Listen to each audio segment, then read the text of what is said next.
Hello, नमस्कार, good evening. स्वागत है आपका एक बार फिर से हमारे यूट्यूब चैनल पर। तो एक बार फिर से हम हिंदी की क्लास लेकर आए हैं। आपको पता है ये हमारी क्लास यूपी पुलिस के लिए होती है, ये उत्तर प्रदेश पुलिस के लिए स्पेशल। कितने बजे? ये रोज़ रात्रि 8 बजे, जिसमें हम बेहतरीन 37 प्रश्न लेकर आते हैं यूपी पुलिस के। 37 प्रश्न, क्योंकि पुलिस में 37 प्रश्न ही पूछे जाते हैं। ठीक है, तो चलिए हम लोग स्टार्ट करते हैं बिना समय गंवाए। हम लोग स्टार्ट करते हैं आज के मॉडल पेपर को। चलिए चलते हैं। बताइए बताइए पहला प्रश्न। आज के मॉडल पेपर का पहला प्रश्न है कि निम्नलिखित में से 4 विकल्प दिए गए हैं। मैं थोड़ा छोटा कर दूं, अब ठीक है। चलो, 4 विकल्प दिए गए, सही समास वाला विकल्प पहचानिए। सही समास वाला विकल्प क्या है? सही समास वाला विकल्प क्या है? जल्दी से बताओ, किसका सही समास वाला? चक्रधर का। चक्रधर का समास विग्रह क्या होगा? चक्रधर का समास विग्रह क्या होगा? चक्र धारण किया है जिसने, अर्थात विकल्प नंबर सी। चक्र धारण किया है जिसने, उसे चक्रधर कहते हैं। और इसमें कौन सा समास है? किसने चक्र धारण किया? बहुब्रीहि समास है। बताइए किसने चक्र धारण किया? विष्णु भगवान ने चक्र धारण किया है जिसने, अर्थात विष्णु। चक्रधर में बहुब्रीहि समास है। कौन सा समास है? बहुब्रीहि। चलिए देखिए, निम्नलिखित में से 4 विकल्प दिए गए हैं, सबसे अच्छा विकल्प बताइए। क्या बताना क्या है? एक शब्द है। अच्छा, वाक्यांश के लिए एक शब्द सबसे अच्छा एक शब्द विकल्प है। रात को घूमने वाले को क्या कहते हैं? तो ये ऐसे ही क्वेश्चन आते, वो उसने ये भी नहीं कहा कि वाक्यांश के लिए एक शब्द बताइए, कुछ नहीं कहा। हम लोगों को कभी कभी समझना है कि ये क्या है। अगर हिंदी पढ़ोगे तो अपने आप जान जाओगे ये वाक्यांश के लिए एक शब्द है। ठीक है, तो रात को घूमने वाला क्या कहलाता है? रात को घूमने वाला क्या कहलाता है? सर, जो रात को घूमे वो निशाचर है। निशाचर, निशा मीस रात, चर मीस घूमने वाला, चलने वाला। रात्र को चलने वाले को निशाचर कहते हैं। बहुत शानदार, बहुत बढ़िया। चलिए बताइए, हमारा अगला प्रश्न है। हमारा अगला प्रश्न है, क्या प्रश्न है? पूछ रहा है जिनमें से एक शब्द अनेकार्थी है, शब्द का अर्थ है, उस शब्द को चुनिए। निम्नलिखित में 4 विकल्प दिए गए, जिनमें से एक अनेकार्थी शब्द है, उसे चुनो। अर्थात मुद्रा का अनेकार्थी कौन सा है? बताइए। मुद्रा मीन्स क्या होता है? बड़ा अच्छा प्रश्न है, प्रीवियस ईयर पुलिस में आया हुआ प्रश्न है। ये रेडियंस सीरीज का मैं करवा, घटना चक्र आपकी सीरीज हमने पुलिस में समाप्त कर दी है। 13-14 प्रैक्टिस सेट लगवाए हैं। अब रेडियन, जो रेडियंस हमारी सीरीज है, लोगो लगा है, उसका मॉडल पेपर है। प्रीवियस ईयर ये पेपर क्वेश्चन आए हुए, प्रीवियस ईयर करवा रहा हूँ मैं। उसमें भी प्रीवियस ईयर, इसमें भी प्रीवियस ईयर पहले आए हुए, पहले के कुछ सालों में जो पेपर आए हुए हैं वही प्रश्न है। चलिए, मुद्रा, तो मुद्रा का अनेकार्थी क्या होता है सर? मुद्रा कहते हैं कैसी मुद्रा बना रखी है। कैसी मुद्रा? मुद्रा होती है रूप। मुद्रा का अनेकार्थी होता है रूप। ये कैसी मुद्रा में हो, है ना। चलिए बताइए, निम्न में से 4 विकल्प बताइए। सही कर्ता कारक को पहचानिए। रोहन ने हॉकी खेली। बताओ कौन सा इसमें कर्ता कारक है? कौन सा कर्ता कारक में है? जल्दी से बताइए, जवाब दे दीजिए। कर्ता कारक को पहचानो, कौन सा कर्ता कारक है? बता दीजिए, बताइए। तो कर्ता कारक बहुत सारे लोग करेंगे सर, कर्ता कारक ने है। ने कर्ता कारक नहीं है, ये कर्ता कारक का चिन्ह है। ये पूछा जाए कर्ता कारक की विभक्ति कौन है तो बताना है ने। अब कर्ता कारक के रूप में कौन है सर? ये है रोहन। क्योंकि जिसके पीछे कारक लगा हो उसके पहले वाला शब्द ये उस कारक में होता है। ये कर्ता कारक का चिन्ह है। पूछा जाए कर्ता कारक कौन है तो रोहन। कर्ता कारक का चिन्ह कौन है? बोले ने। समझ आ रही? समझ आ रही है बारीक। प्रीवियस ईयर बहुत सारे लोगों ने ने लगा दिया था, उन्हें पता है कर्ता ने कारक चिन्ह है। वो सही बात है, लेकिन उसने पूछा कौन कर्ता कारक में है, तो रोहन कर्ता का कार्य कर रहा है, वो कर्ता कारक में है। और पूछा जाए कर्ता कारक की विभक्ति कौन है, तब लगाना है ने। बहुत सावधानी पूर्वक पढ़िएगा, प्रश्न गलत हो जाएगा, एक नंबर कब कट गया आपको खुद पता नहीं चलेगा। चलिए, नीचे दिए गए प्रश्न का सही विकल्प पहचानिए। कर्ता का अर्थ होता है। कर्ता किसे कहते हैं बताओ? कर्ता की परिभाषा क्या होती है? जल्दी से जवाब दीजिए। कर्ता किसे कहते हैं? कर्ता किसे कहते हैं? ये कहते हैं जो संबंध जोड़े, जो कार्य करे, जिससे काम हो, जिसका काम हो। सर, जो कार्य करे, कार्य करने वाले को क्या कहते हैं? कार्य करने वाले को कर्ता कहते हैं। बहुत शानदार, बहुत बढ़िया। चलिए आगे चलते हैं, आगे चलते हैं। बता दीजिए, एक और शानदार प्रश्न है कि आज वर्षा होगी। क्या है प्रश्न? आज वर्षा होगी, तो दिए गए वाक्य का सही काल बताओ। ये किस काल का वाक्य है? आज वर्षा होगी।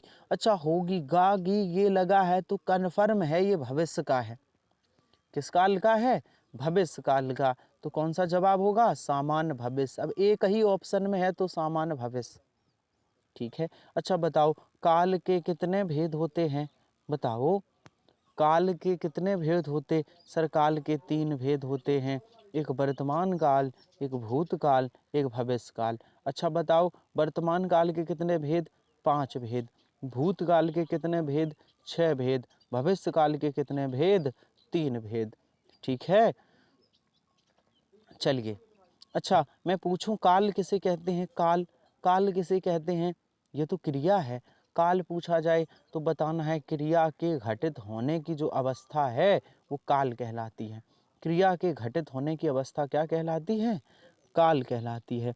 बहुत शानदार, बहुत बढ़िया। चलिए, अब हम लोग आगे चलते हैं, आगे की तरफ बढ़ते हैं। कोई क्वेश्चन ना छूटे अपना। ठीक है, अगले पेज पर चलते हैं। इसमें अब नकल नहीं कर पाओगे। घटना चक्र की जो सीरीज थी उसमें नीचे आंसर थे, इसमें नहीं है। अब बताओ, अब नकल कर लो तुम। चलो बताओ, निम्नलिखित में से 4 विकल्प में से सही सकर्मक क्रिया का उदाहरण पहचानिए। कौन से में सकर्मक क्रिया है? क्रियाएं कर्म के आधार पर 2 प्रकार की होती हैं। पहले आप जवाब दीजिए, कौन से में सकर्मक क्रिया है? कौन से में सकर्मक क्रिया है? बहुत बढ़िया, बहुत शानदार। कहाँ है सकर्मक क्रिया? सर, सीता बीड़ा बजा रही है, इस वाक्य में सकर्मक क्रिया है। अच्छा, अब सुन लो, सीता बीड़ा बजा रही, तो क्या इसमें नहीं है? कशिश हंस रही, चिड़िया उड़ रही, सूरज उग रहा, नहीं है, इनमें नहीं है। अब आप कैसे कहोगे कि सकर्मक क्रिया है अकर्मक? तो देखो, कर्म के आधार पर क्रियाएं 2 प्रकार की। कर्म के आधार पर क्रियाएं 2 प्रकार की, एक सकर्मक क्रिया और दूसरी अकर्मक। अब आप कहोगे ठीक है, अकर्मक क्रिया कहाँ है? अकर्मक क्रिया वहाँ होती है, सकर्मक कहाँ होती? सकर्मक भी बताएंगे। तो पहले अकर्मक देखो, अकर्मक क्रिया वहाँ होती है जहाँ कर्म ना हो। जहाँ कर्म ना हो वहाँ अकर्मक, और जहाँ कर्म हो वहाँ कौन सी क्रिया है? सकर्मक। अब आप कहोगे सर, कशिश हंस रही है तो ये कर्म है? तो नहीं, हंसना कर्म नहीं होता। ये कर्म नहीं, हंसना कोई कर्म है?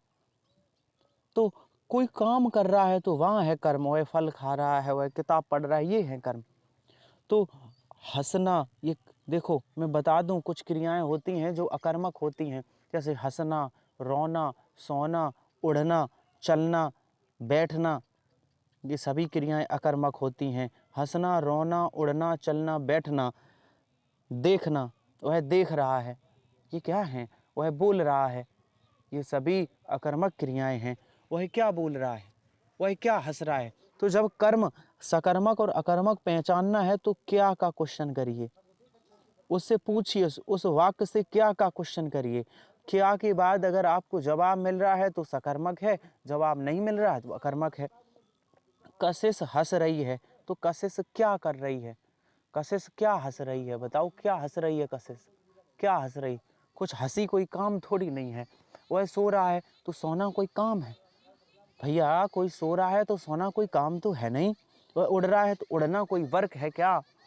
हाँ, लेकिन उड़ना काम ज़रूर है, लेकिन याद रखना उड़ना अकर्मक क्रिया होती है। पक्षियों के लिए उड़ना जैसे अपने लिए चलना कोई काम नहीं है, ये अकर्मक में आता है उड़ना चलना।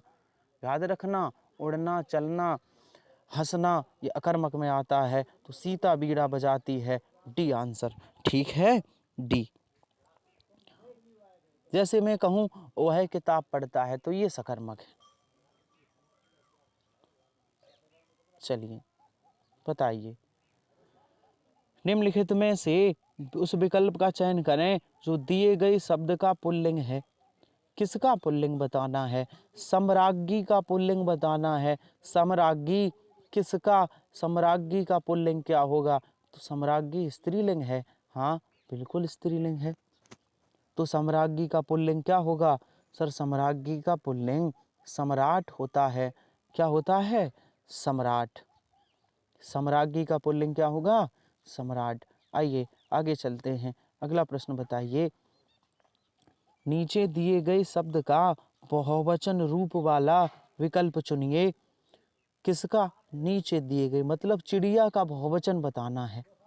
चिड़िया का बहुवचन क्या होगा? जल्दी से जवाब दीजिए। चिड़िया का बहुवचन क्या होगा? सर चिड़िया का बहुवचन चिड़िया होगा। बहुत बढ़िया। चिड़िया का बहुवचन क्या होगा? चिड़िया होगा। चिड़िया का बहुवचन चिड़िया होगा। आइए अगले प्रश्न पर चलते हैं। हमारा अगला प्रश्न है, पढ़िए, प्रश्न को ध्यान से पढ़िए। निम्नलिखित में 4 विकल्पों में से सही विकल्प का चयन करें जो वर्ड स्वर की सहायता से बोले जाएं। जो वर्ड स्वर की सहायता से बोले जाते हैं वो क्या कहलाते हैं? जो स्वर की सहायता से बोले जाएं उन्हें क्या कहते हैं? जल्दी से जवाब दीजिए। जो स्वर की सहायता से बोले जाएं उन्हें क्या कहते हैं? सर वो व्यंजन कहलाते हैं। जो स्वरों की सहायता से बोले जाएं वे व्यंजन हैं। और जो स्वतंत्र हों, जो किसी से सहायता से ना बोले जाएं वो स्वर कहलाते हैं। स्वर किसी की सहायता से नहीं बोले जाते, ठीक है, तो वो क्या कहलाते हैं? वो स्वर। और जो स्वरों की सहायता से वो व्यंजन। अच्छा बताओ, वर्णों के समूह को क्या कहते हैं? वर्णों के समूह क्या कहेंगे? वर्णमाला। वर्णों के समूह को क्या कहते हैं? वर्णमाला। चलिए आगे चलते हैं, हमारा अगला प्रश्न है, बताइए। निम्नलिखित में से 4 विकल्पों में से उस विकल्प का चयन करें जो बताता है कि व्यंजन को स्वर रहित करने के लिए किस चिन्ह का प्रयोग किया जाता है। क्वेश्चन अगर समझ गए तो आंसर दो। व्यंजन को स्वर रहित दिखाने के लिए किस चिन्ह का प्रयोग होता है? व्यंजन को स्वर रहित दिखाने के लिए किस चिन्ह का प्रयोग होता है? अच्छा सर किस चिन्ह का प्रयोग होगा? हलंत का। किसका प्रयोग होता है? हलंत का। ऑप्शन कौन सा सही है? सी। सर कैसे? देखो, मान लो ये का है, अब इसे स्वर रहित करना है, मतलब स्वर हटाना है। ये का एक व्यंजन है, व्यंजन से स्वर हटाओ। आपको पता है ना, प्रत्येक व्यंजन में एक, सॉरी, हाँ सही बता रहे, प्रत्येक व्यंजन में एक स्वर मिला होता है जिसका नाम है ये आ, ये छोटा वाला आ। प्रत्येक व्यंजन में एक स्वर मिला होता है आ। अब इस का से आ को अलग करना है तो कैसे होगा? का हलंत आ, ऐसे लिखा जाता है का को, का हलंत आ। तो हलंत लगा के व्यंजन को अलग किया जाता है। वही प्रश्न पूछ रहा है, अब मैं मिटा दूं, वही कह रहा है ये। किसी भी वर्ड को यदि आपको उसमें से व्यंजन में से स्वर हटाना है तो हलंत लगा दो। देखिए, तो क्या करना, व्यंजन को स्वर रहित दिखाने के लिए कौन सा प्रयोग करते हैं, हलंत का। और एक बात और याद रखना, प्रत्येक व्यंजन में एक स्वर छिपा होता है, आ स्वर। क्या मैं प्रूफ कर दूं कैसे छिपा होता है, क्या मैं प्रूफ कर दूं, चलो बता दूं मैं, थोड़ा बड़ा करूं। अब कहोगे सर कैसे पता है कि प्रत्येक व्यंजन में एक स्वर छिपा है, आपको कैसे पता है, पता है ना, मुझे पता है, मैं बताता हूँ। जैसे देखो हमने लिखा है कमल, मैं आपको बता रहा हूँ इसमें आ छिपा है, कैसे छिपा है मैं प्रूफ कर रहा हूँ, ध्यान से देखना। अच्छा बताओ कमल की स्पेलिंग क्या बनती है, कमल को अगर मैं कहूँ कि अंग्रेजी में से बनाओ तो कैसे लिखोगे, K A M A और L लिखोगे ना। अच्छा तो के का की अंग्रेजी के हो गई, फिर ए क्यों आया, ये ए क्यों आया, आपको तो ये सिखाया गया जिसके बीच में डंडा ना हो तो ए अपने आप लगा दो, ये तो रटाया गया है। मैं आज बता रहा हूँ ए इसलिए आया क्योंकि का है या कोई भी व्यंजन है वो कैसे बनता है, हलंत का प्लस आ से, इसमें आ छिपा है इसलिए के की का, और इसमें जो आ छिपा है उसकी ए। माँ, माँ की एम, और इसमें जो माँ में आ छिपा है उसकी ए। ला की एल, अब ला में भी आ छिपा है तो उसकी ए हो जाएगी। आप कहोगे सर तो ऐसी स्पेलिंग क्यों नहीं बनी, इसके पीछे भी ए आना चाहिए, हाँ यही शुद्ध होती है, आना चाहिए ए, लेकिन हम लोग लगाते इसलिए नहीं है, हमारी संस्कृति है। जैसे किसी का नाम कमल है, अब कमला थोड़ी नहीं कहेंगे क्योंकि हमारी संस्कृति है, अच्छा नहीं लगता इसलिए हम इसको हटा देते हैं। जो लास्ट वाला अक्षर है उसके पीछे हम बहुत सारे नाम में ए नहीं लगाते क्योंकि भारतीय संस्कृति इजाज़त नहीं देती है ना, बुरा लग जाता है लोगों को। लेकिन बहुत सारे नाम हैं जिनमें ए आती है बाद में, रविंद्रा DRA आती है।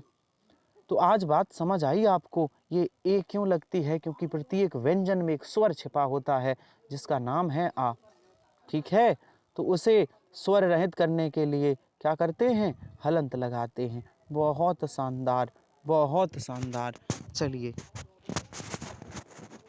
चलिए बताइए आगे, निम्नलिखित शब्द में से विशेषण शब्द वाला विकल्प चुनिए। संज्ञा से बनने वाला, पूरा पढ़िए, संज्ञा शब्द से बनने वाला विशेष सही विशेषण शब्द कौन सा है, संज्ञा कौन सी है, शक्ति, शक्ति से विशेषण बनाओ, शक्ति से विशेषण बनाइए, बनाइए विशेषण। तो सर शक्ति से विशेषण बनेगा शक्तिशाली, क्या बनेगा, शक्तिशाली, शक्ति से विशेषण बनता है शक्तिशाली, आंसर होगा डी। चलिए पढ़ लीजिए, पढ़िए क्वेश्चन और जवाब दीजिए। निम्नलिखित में से 4 विकल्प दिए गए हैं, रेखांकित शब्द के आधार पर सर्वनाम का सही भेद बताइए। बताइए, कोई आपसे मिलने आया है तो इस कोई में रेखा है, इसमें कौन सा सर्वनाम है, जल्दी से जवाब दीजिए, कोई में कौन सा सर्वनाम है। सर हमें पता नहीं, कोई मिलने आया है, कोई का पता ही नहीं, ये अनिश्चय है, अनिश्चयवाचक सर्वनाम, कौन सा सर्वनाम है, अनिश्चयवाचक, कोई कौन सा सर्वनाम है, अनिश्चयवाचक सर्वनाम है। चलिए अनिश्चयवाचक सर्वनाम है, चलिए बताते हैं। नेक्स्ट क्वेश्चन, अयोध्या सिंह उपाध्याय हरिऔध जी की प्रसिद्ध रचना कौन सी है, अयोध्या सिंह उपाध्याय ने कौन सी रचना लिखी है, जल्दी से बताओ। अयोध्या सिंह उपाध्याय ने प्रिय प्रवास लिखा है सर, कौन सी रचना लिखी है, प्रिय प्रवास, बहुत शानदार, बहुत बढ़िया। चलिए अगले क्वेश्चन पर चलते हैं, हमारा अगला प्रश्न है, अगले प्रश्न पर चलते हैं, छोटा कर लें, चलो इसको मिटा दें। बताओ, बहुत अच्छा प्रश्न है, बताइए बताइए, निम्नलिखित में से 4 विकल्प में से सही विकल्प का चयन करें जो बताता है कि फणीश्वर नाथ रेणु द्वारा रचित उपन्यास कौन सा है। फणीश्वर नाथ रेणु ने कौन सा उपन्यास लिखा है, कोशिश करिए, जवाब दीजिए। फणीश्वर नाथ रेणु ने कौन सा उपन्यास लिखा है? सर ये इन्होंने मैला आंचल लिखा है। आंसर सही होगा बी। इन्होंने कौन सा आंचल लिखा है? इन्होंने मैला आंचल लिखा है। चलिए आगे चलते हैं। एक और बेहतरीन प्रश्न, एक और शानदार प्रश्न, एक और प्रश्न जो एग्जाम में आया हुआ है। बताइए, इनमें से कौन सी रचना जो मीराबाई द्वारा रचित नहीं है? कौन सी है जिसे मीराबाई ने नहीं लिखा है? सर राग गोविंद लिखा है मीराबाई ने। सर राग सोरठा मीराबाई ने लिखी है। बेदई बनवास लिखी है। गीत गोविंद मीराबाई ने नहीं लिखी। तो मीराबाई ने नहीं लिखी तो किसने लिखी? गीत गोविंद जयदेव ने लिखी है। किसने लिखी है? गीत गोविंद किसने लिखी? जयदेव ने लिखी है। गीत गोविंद किसने लिखी? जयदेव द्वारा रचित है गीत गोविंद। चलिए बहुत बढ़िया। एक और बेहतरीन प्रश्न बता दीजिए। अच्छा प्रश्न है। माखनलाल चतुर्वेदी को किस रचना के लिए साहित्य अकादमी पुरस्कार दिया गया था? जो माखनलाल चतुर्वेदी थे, इन्हें किस रचना के लिए साहित्य अकादमी पुरस्कार मिला था? बताइए। सर माखनलाल चतुर्वेदी को हिमतरंगड़ी के लिए मिला था। किसके लिए मिला था? हिमतरंगड़ी के लिए इन्हें साहित्य अकादमी पुरस्कार से नवाजा गया था। बहुत शानदार, बहुत बढ़िया। चलिए आगे चलते हैं। 131 से 35 नीचे दिए गए 5 प्रश्न हैं, गद्दान से संबंधित हैं। आइए बहुत बेहतरीन। अब आप कमेंट बॉक्स में कमेंट करना बंद कर दीजिए, बस आप सुनिए बड़े इंटरेस्ट के साथ। मैं आपको बहुत अच्छे से गद्दांश को एक्सप्लेन करने वाला हूँ। देखिए, पारखी डॉक्टर बोगल ने यूं ही चंबा को अचंबा नहीं कह डाला था, और इसमें सैलानी भी इस नगरी में यूं ही नहीं खिंचे चले आते। चंबा की वादियों में ऐसा कोई सम्मोहन जरूर है। चंबा कोई एक शहर है, वहाँ लोग आते हैं घूमने, जो सैलानियों को मंत्रमुग्ध कर देता है, और वे बार बार यहाँ दस्तक देने चले आते हैं। ठीक है, आगे चलिए। फिर क्या है? जहाँ मंदिर में उठती स्वर लहरियाँ परिवेश को अध्यात्म बनाती हैं, वहीं रावी नदी की मस्त रवानगी और पहाड़ों से आती शीतल हवा के झोंके सैलानियों की ताजगी का एहसास कराते हैं। आगे चलते हैं। चंबा का इतिहास। चंबा का इतिहास कला, धर्म और पर्यटन का मनोहारी मेल है, और चंबा के आगे अलमस्त फक्कड़ तबीयत के चंबा की पहाड़ियों को ज्यों-ज्यों हम पार करते हैं, आश्चर्यों के कई द्वार सामने खुले चले जाते हैं। प्रकृति ने अपना दिव्य सौंदर्य की झलक दिखलाती है। चंबा के सौंदर्य को आत्मसात करने के बाद ही डॉक्टर बोगल ने अचंबा कहा होगा। चंबा का यह सौभाग्य रहा है कि उसे एक से बड़ा एक कलाप्रिय, धार्मिक और जनसेवक राजा मिला है। इन राजाओं के काल में न सिर्फ यहाँ की लोक कलाएं फली फूली, अपितु इनकी ख्याति चंबा की सीमाओं को पार करके पूरे भारत में फैली। इन कला प्रिय नरेशों में राजा श्री सिंह 1844, राजा राम सिंह 1873, राजा भूर सिंह 1904 के। आगे देखते हैं, आगे पढ़िए, थोड़ा और बचा है, थोड़ा और गद्दांश बचा है। ठीक है।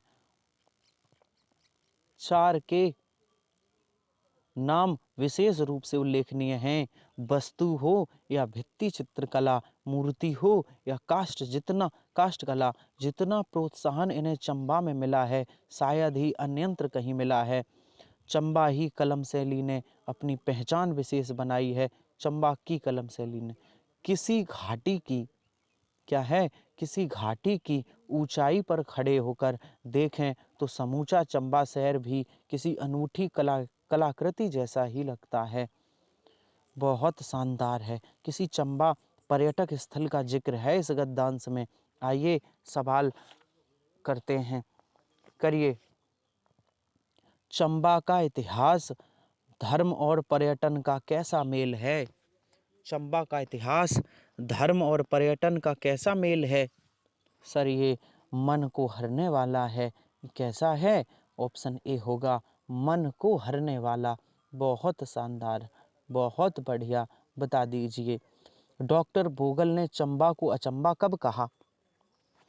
डॉक्टर बोगल ने चंबा को अचंबा क्यों कब कहा? अनुभव करने के बाद, अनुभव के बाद जब उन्होंने देखा इसमें आश्चर्यचकित करने वाली बातें हैं, उन्हें जब ये अनुभव प्राप्त हुआ तो अनुभव के बाद चंबा को अम्बा कह दिया। चलिए बताइए अगला प्रश्न, चंबा को सौभाग्यशाली क्यों कहा जाता है? क्यों कहा गया? राजा के कारण कहा गया, क्योंकि यहाँ बहुत सारे राजा रहे हैं, बहुत सारे राजा, तो चंबा को राजा के कारण से सौभाग्यशाली कहा गया। किसके कारण? राजा के कारण। चलिए आगे चलते हैं। चंबा की किस शैली ने अपनी पहचान बनाई? चंबा की किस शैली ने अपनी पहचान बनाई? जल्दी से बताइए। कलम शैली ने, कलम शैली ने। ध्यान से सुनिए, किस शैली ने? कलम शैली ने। बहुत शानदार, बहुत बढ़िया। चलिए बताइए, बताइए वशीकृत शब्द का समानार्थी शब्द क्या है? वशीकृत, वशीकृत का समानार्थी क्या है? जल्दी से बताइए। वशीकृत का मतलब होता है मंत्रमुग्ध। वशीकृत का समानार्थी क्या है? ये प्रश्न है, इनको लिख लेना कॉपी में। मंत्रमुग्ध, क्योंकि रिपीट होंगे तो आपके प्रश्न गलत नहीं होंगे, आपने तो पढ़े हैं। चलिए ये क्या है? बताइए अगला प्रश्न। हमारे गद्यांश से संबंधित प्रश्न समाप्त हो गए। निम्नलिखित में से 4 विकल्पों में से उस विकल्प का चयन करें जो दिए गए पद के उचित अलंकार का सबसे अच्छा उदाहरण है। कौन सा अलंकार है इन लाइनों में? बताओ। भिखारिन को देख पट देत बार बार, भिखारिन को देख पट देत बार बार, कौन सा अलंकार है? जल्दी से जवाब दीजिए, कौन सा अलंकार है?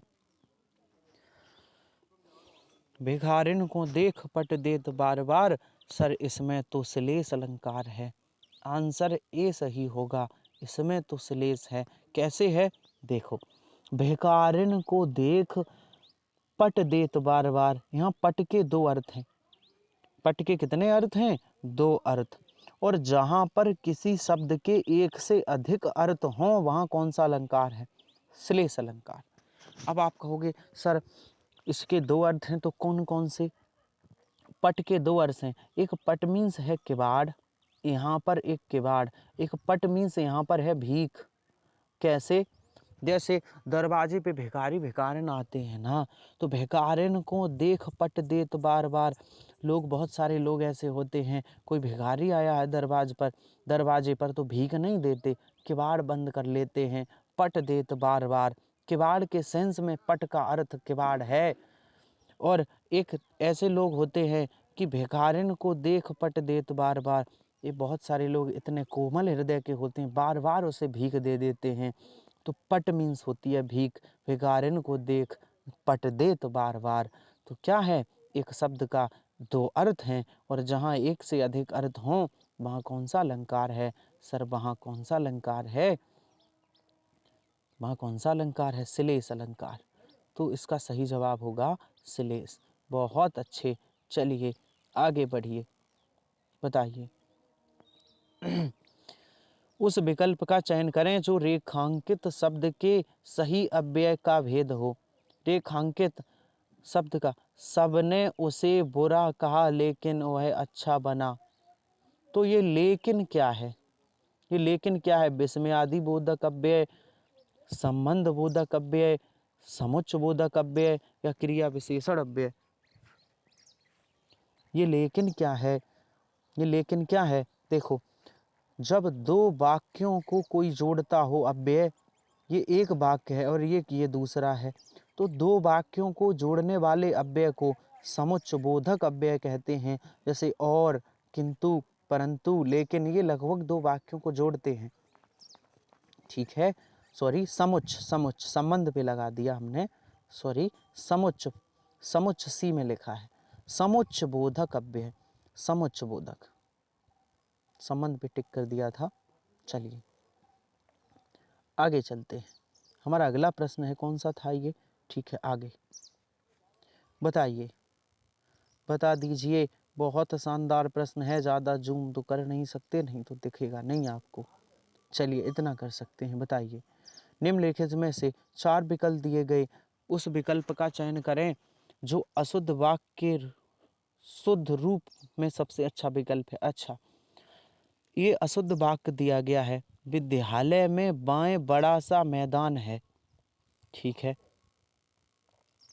विद्यालय में बाएं बड़ा सा मैदान है, इसका शुद्ध रूप क्या होगा? बताओ कौन सा वाला शुद्ध रूप है? विद्यालय में बाएं बड़ा सा मैदान है, ये वाला तो गलत लिखा है, इसका शुद्ध रूप क्या होगा? इस वाले वाक्य का शुद्ध रूप क्या होगा? तो क्या होगा? जल्दी से जवाब दीजिए। सर, विद्यालय के बाएं बड़ा मैदान है, विद्यालय के बाएं नहीं, विद्यालय की बाईं ओर बड़ा सा मैदान है। ऑप्शन बी सही है। कौन सा है? Option B. आगे भी देख लो, विद्यालय में बड़ा सा मैदान है, में की तो कोई बात ही नहीं है। विद्यालय के बाएं बड़ा सा मैदान है, नहीं, विद्यालय की बाईं ओर बड़ा सा मैदान है। ऑप्शन बी सही होगा। कौन सा? Option B. चलिए आगे बताइए, क्या कह रहा है? उन 4 विकल्पों में से उस विकल्प का चयन करें जो बताता है कि छंद में सभी चरण समान होते हैं। उसे क्या कहते हैं? जिस छंद में सभी चरण समान हो वो क्या कहलाता है? बताओ।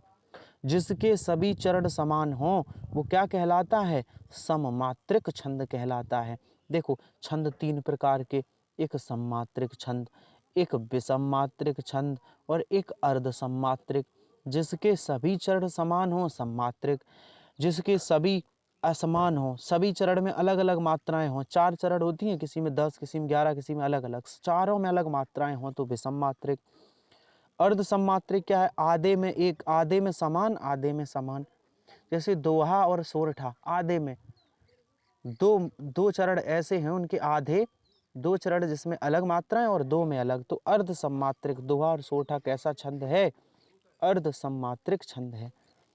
बताइए, शानदार प्रश्न है। आगे बताइए, 4 विकल्प दिए गए हैं, सही विकल्प का चयन करें। दिए गए मुहावरे का सही अर्थ वाला विकल्प चुनें। घाट घाट का पानी पीना। बहुत बढ़िया, मैं थोड़ा और छोटा कर दूंगा। बताओ, घाट घाट का पानी पीना क्या कहलाता है? सर, घाट घाट का पानी पीना, प्यास बुझाना, खुशी मनाना, लज्जित होना, नहीं, बहुत अनुभवी होना, बहुत अनुभवी होना, घाट घाट का पानी पीना। बहुत शानदार, बहुत बढ़िया। चलिए, क्या है?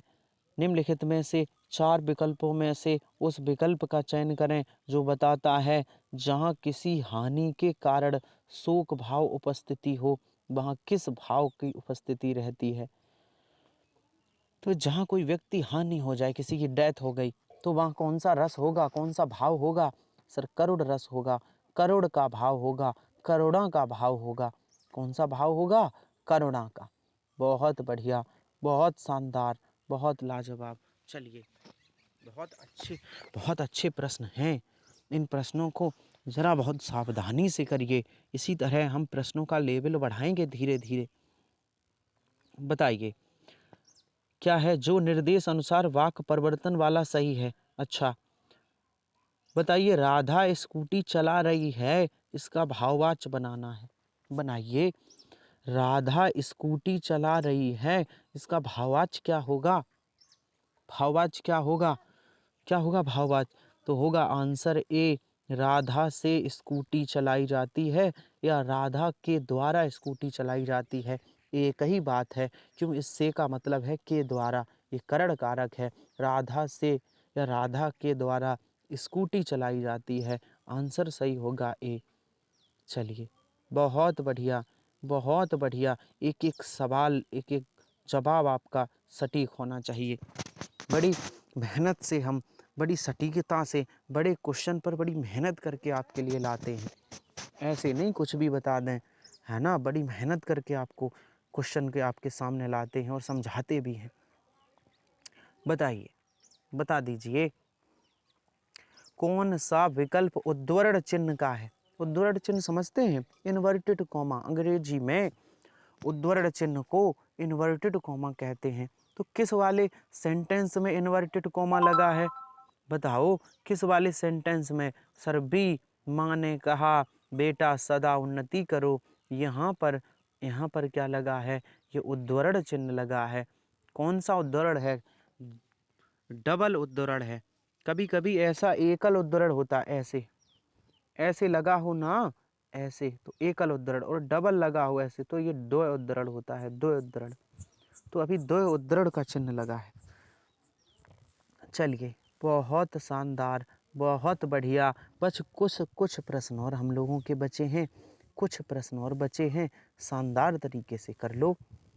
ठीक है, 4-5 प्रश्न और हैं। उस विकल्प का चयन करिए जो सही शब्द का समान अर्थ वाला हो। शरीर, समान अर्थ, शरीर का समान अर्थ ही बताइए या पर्यायवाची। शरीर का समान अर्थ ही बताइए। तो शरीर को और क्या कहते हैं सर? शरीर को देह कहते हैं, अंग कहते हैं, काया कहते हैं। सर शरीर को कलेवर भी कहते हैं। क्या कहते हैं? शरीर को कलेवर भी कहते हैं। आंसर सही होगा ए, शरीर को कलेवर भी कहते हैं। बहुत बढ़िया, बहुत शानदार। चलिए आगे भरिए, खाली स्थान भरिए। उपसर्ग और प्रत्यय दोनों ही शब्द नहीं होते हैं। ये शब्द नहीं होते तो क्या होते हैं? देखिए आपको इतना पता है, उपसर्ग जो होता है वो शब्द के आगे लगता है, उपसर्ग शब्द के आगे और प्रत्यय शब्द के पीछे। तो ये उपसर्ग और प्रत्यय, इनको शब्दांश कहते हैं। इनको क्या कहते हैं? ये शब्द नहीं होते, ये शब्दांश होते हैं, शब्द का एक अंश होते हैं। इसलिए उपसर्ग और प्रत्यय को शब्दांश कहा जाता है। उपसर्ग और प्रत्यय दोनों ही शब्द नहीं, शब्दांश होते हैं। क्या होते हैं? शब्दांश होते हैं। ध्यान रखना है, उपसर्ग और प्रत्यय दोनों शब्दांश होते हैं।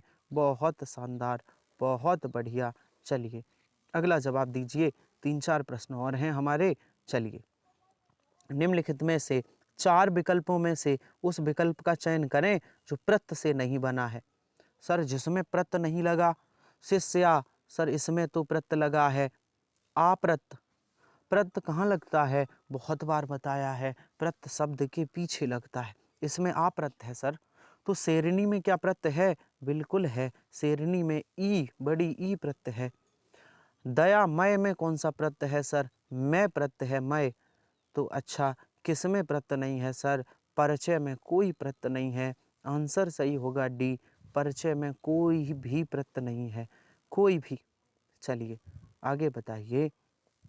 निम्नलिखित में से 4 विकल्प दिए गए जिनमें से एक शब्द दिए गए, एक शब्द का सही तद्भव बताइए। मच्छका, मच्छका का तद्भव क्या होगा? बता दीजिए, मच्छका का तद्भव क्या होगा? बताइए, मच्छका का तद्भव क्या होगा? सर मक्षका का तद्भव होता है मक्खी। आंसर सही होगा डी, मक्षका का तद्भव क्या होता है? मक्षी, मक्खी। अच्छा पूछा जाए मोर, मोर तद्भव है तत्सम बताओ। मयूर, मोर का तत्सम क्या होगा? मयूर। चलिए आगे चलिए। 148 दिए गए शब्द के विपरीत अर्थ वाला शब्द बताइए। 2-3 प्रश्न और बचे हैं। विपरीत, सन्यासी का विलोमार्थी क्या है? विपरीतार्थक शब्द कहें, विपरीत कहें या विलोम कहें, एक ही बात है। सन्यासी का विलोम क्या होगा? सर ये तो हमने कल ही बताया था, ये गृहस्थ होगा। सन्यासी का विलोम क्या होता है? गृहस्थ होता है। बहुत शानदार, बहुत बढ़िया। बताइए निम्नलिखित में से 4 विकल्पों में से उस विकल्प का चयन करें जो सही संधि विच्छेद को बताने वाला है, जो सही संधि विच्छेद को बताता है। तो बताइए कौन सा विकल्प सही है? नारी इच्छा में, नारी इच्छा का संधि विच्छेद करिए, नारी इच्छा का संधि विच्छेद करिए और बताइए, बता दीजिए सर इसका संधि विच्छेद क्या होगा? सर इसका संधि विच्छेद होगा नारी प्लस इच्छा। क्या होगा? नारी प्लस इच्छा। बहुत बढ़िया, बहुत बढ़िया। अच्छा आप कमेंट करिए, मैं नहीं बताऊँगा। आप कमेंट करिए कि नारीच्छा में कौन-सी संधि है? जल्दी से कमेंट कर दीजिए, नारीच्छा में कौन-सी संधि है? आज के आखिरी प्रश्न पर चलते हैं। आखिरी प्रश्न पर चलते हैं। उस विकल्प का चयन करें जो शब्द का सबसे अच्छा विकल्प है। नियत। तो नियत का मतलब क्या होता है? नियत के पर्यायवाची क्या हैं? बताइए। एक प्रैक्टिस सेट में नियत का करवा चुके हैं हम, याद हो तो। पिछले प्रीवियस हमने जो प्रैक्टिस सेट 10, 12, 15 डाल रखे हैं, इनको भी लगाइए आप। इनको भी लगाइए आप। पिछले जो प्रैक्टिस सेट आपके छूटे हैं, हमने जो यूट्यूब पर डाल रखे हैं, आप उनको भी लगाइए। तो नियत का पर्यायवाची होगा इच्छा। क्या होता है? इच्छा। तो आज का हमारा मॉडल पेपर समाप्त हुआ। बताइए आपको हमारा सेशन कैसा लगा और 37 में से कितने प्रश्न सही हुए? कमेंट बॉक्स में ज़रूर टाइप करिए। और आपकी जानकारी के लिए एक बात बता दूं, जो लोग नए हैं, कि ये मेरी टेस्ट सीरीज़ पुलिस के एग्ज़ाम तक चलेगी, रात्रि 8 बजे। जब तक आपका एग्ज़ाम नहीं हो जाता, मैं आपके साथ खड़ा हूँ। और मैं एक और बात बता दूं कि रात्रि 9 बजे 20 नवंबर से मैं टॉपिक वाइज हिंदी लेकर आ रहा हूं। 7000 प्रश्न रात्रि 9 बजे 20 नवंबर से संपूर्ण हिंदी। आप किसी का भी एग्ज़ाम दे रहे हो, यूपी पुलिस, एसएससी जीडी, लेखपाल, junior assistant, BDO, TET, super TET, कोई भी एग्ज़ाम दे रहे हो, आपके लिए वो सीरीज़ प्रश्न वहीं से आएगा। मैं इतना एनालिसिस करूँगा, ठीक है?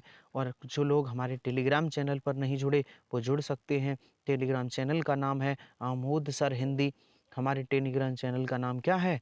आमोद सर हिंदी। और आप वहाँ जुड़ जाइए, क्योंकि क्लास से संबंधित महत्वपूर्ण अपडेट हम वहाँ देते हैं। चलिए, आज का सेशन समाप्त करते हैं।